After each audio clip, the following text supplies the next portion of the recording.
Welcome to the WazaMedia Podcast. WazaMedia is a digital marketing agency that believes in the power of storytelling. We show businesses and individuals how to communicate with laser focus in a media-saturated world. In the last episode, we ended our four-part series about communicating with intentionality, and that was related to the virus. If you missed it, make sure you search for WazaMedia, that's WAZA, media on your favorite podcast platform to listen to past episodes. Be sure to follow us on social media as well. On this episode, we are going to talk about something that's near and dear to my heart. As being a current PR specialist, we're going to be talking about preparing for a media interview. And I'm going to be talking about this on this subject with my co-host, Andrew. Andrew, I am glad you are here today. Glad to be here and talking about this. I also have some experience as well, more on the side of actually just conducting interviews. I had to do it while I was on active duty. So looking forward to this. And so this is great because I have the experience of prepping people and on some of the background, but you've actually been the interviewer. So I'm looking forward to hearing some of your tips and tricks to help our audience. But the biggest thing we're going to start off with is, why is it important to talk to media? I know our audience is mostly business and sometimes some small individuals. And sometimes when we think about the media, we think about who talks to the media. It's usually, experts, usually large corporations, government officials, and they have something to say. But how do we see a small business or a personal brand talking to the media? Well, first, I would say it starts with broadening your perspective or your thought of what the media is. So we're all often thinking of like the big ones like CNN headquarters, Fox News headquarters, CNBC, it's just like all these big ones, but all of those have local branches. And there's also the media that's outside the traditional. So you got bloggers, you got vloggers, you got podcasters. So you would want to figure out, all of those types, and then see who's talking on topics that your audience is talking to. But especially local stuff, there's a lot of local options, especially local news, that would love to cover small businesses. And even though we have digital media that's free, you have all these, you have Facebook, you have Twitter, you have Instagram, you have all these different free avenues to utilize. You can create your own blog. The biggest thing is that these media companies are machines. They have systems in place. They have far reaches, and they have much more. They have bigger bandwidth to communicate what they need to communicate to whichever market, if it's regional, if it's local, or even nationwide. And let's take it a step further, international audiences. So they've been set up for years, and they have everything ready to go, that if they need to put something out on the news, it can go as far as international. So Yeah. the And media. I was going to also say that, it's about getting your story out there too. So talking to different types of media, whether that's video or, print, or, for website articles and stuff, it's about getting your story out there. And it's another way to connect at a deeper level. One example of how I recently used the media, in July, I volunteered to participate in it's called 10,000 Headshots. It's a project in which headshot photographers under Peter Hurley, we reached out to our local communities across the nation of the United States of America. To 200 of us were giving out free headshots to those who were hurt by the virus, lost their job to the virus. And so we needed to get the word out. And so we actually had to do a lot of interviews. I did 2 or 3 interviews. 2 were print, and 1 was with a podcast. It's the Bo and Luke show. I'll put a link to them. They're a great podcast. Highly recommend them. But I had to be interviewed as well. And that was the way these platforms had a bigger bandwidth for me to get the message that I'm photographing in the Arlington area. It's a free headshot. This is the reason why I'm doing it, and this is how you sign up. And so that's how I got the word out with my participation amongst the other 199 photographers across the nation for this.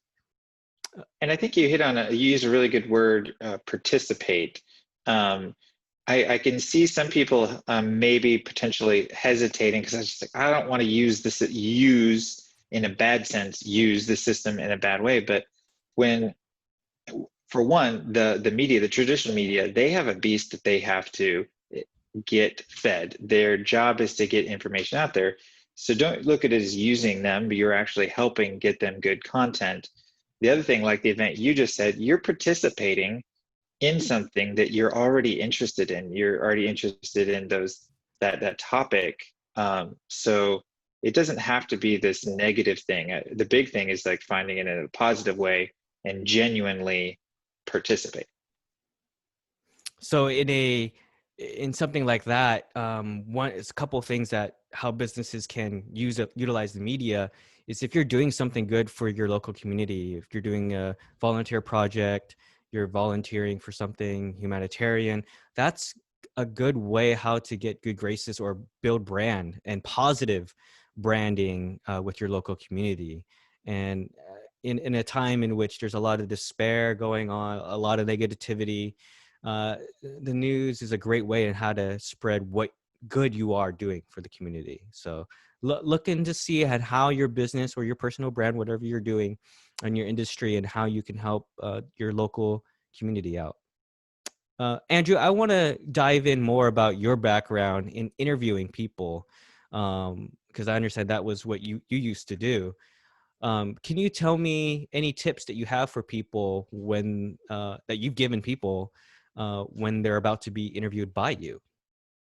Right. So first, the interviews that I conducted were for video and audio. So it was, there was always like a camera, and so with that comes some intimidation. So typically it was dealing with people that were dealing with nerves.